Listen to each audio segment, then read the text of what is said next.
Hi, it's Jessica Loomis with Infinity Insurance Partners. I hope you are having a wonderful day. It is a beautiful day here in Phoenix, Arizona. Great golfing weather, but let's get down to the good stuff. I want to talk to you about some claim scenarios that I'm seeing with manufacturers and wholesalers. I think that something that a lot of manufacturers and wholesalers are missing and really don't think about is what types of agreements you have in place with your suppliers and your vendors.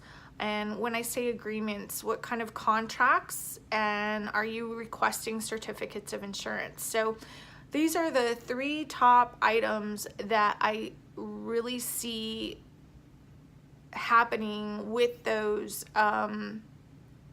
suppliers and vendors, and claims coming through and realizing that these manufacturers and wholesalers don't have the proper contracts in place with those vendors and suppliers, and so then they're getting pulled into the lawsuits that are going on when really it should be skipping that vendor or skipping that wholesaler and skipping that manufacturer and going straight to the company that manufactured that product that caused the injury or the property damage.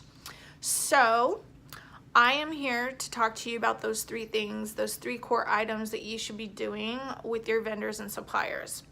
And the top item that you should be doing with your suppliers and your vendors is coming up with a contract agreement that has an indemnification clause. So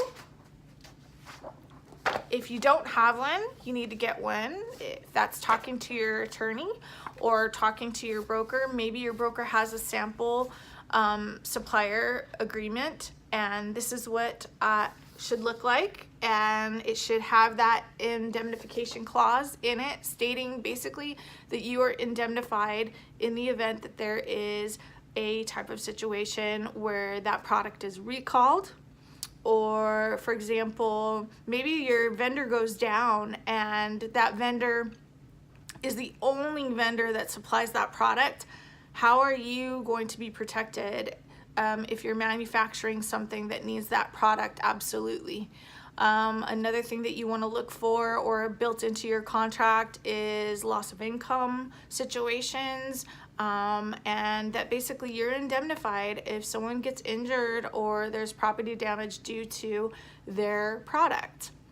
If you're a wholesaler, it's the same situation. You want to be indemnified in the event that that product causes an injury or property damage. You do not want to be pulled into that lawsuit, and you will be if you do not have this supplier or vendor agreement in place. And you also need a certificate of liability, and that certificate of liability is going to list you as additional insured. You're also going to have a waiver of subrogation. You're going to have that 30-day notice of cancellation. You're going to have primary non-contributory wording on the certificate, and then it's also going to be in your contract. And one of the specific things that you need as a manufacturer and as a wholesaler is something called vendor additional insured. It's not a normal additional insured endorsement, and ask your broker about it, but it's called vendor additional insured, and you're going to have specific wording on here that has to do with your vendors and what they're supplying, and ask your broker about the specific wording. And you can also ask your broker for a sample certificate of insurance. This sample certificate of insurance is what you will be providing all your vendors and suppliers to make sure that they're providing you the proper coverages to protect your business in the event of a loss. And that way, when a claim does occur and your company is being pulled into a lawsuit and the product is not something that you have manufactured, that caused the loss, or and you're just selling it, or maybe you're manufacturing a product and that product that caused the injury was just input into your product, that is where you protect yourself. And so having those two items, a certificate of insurance and a supplier vendor agreement in place are two main things that you need to do. But also, you need to be making sure that you're making this happen annually. So you need to get a renewed certificate of insurance from all of your vendors and suppliers on an annual basis, and you need to be reviewing this contract and going over with it with your attorney and making sure that there isn't additional wording you need to be putting in there annually, and you need to be having your vendors and your suppliers sign this annually.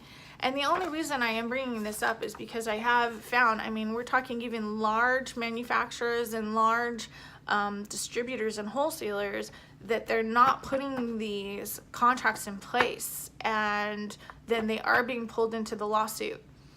Doesn't mean that your insurance isn't going to cover it. It will, but those attorneys' costs and defending yourself is going to be a lot harder when you do not have the proper agreements in place with your vendors and with your suppliers. So I hope this was helpful, and I hope you are able to get those templates and those certificates from your broker, and if not, from an attorney to help you out. But this is Jessica Loomis from Infinity Insurance Partners, and I hope you have a wonderful day. Take care.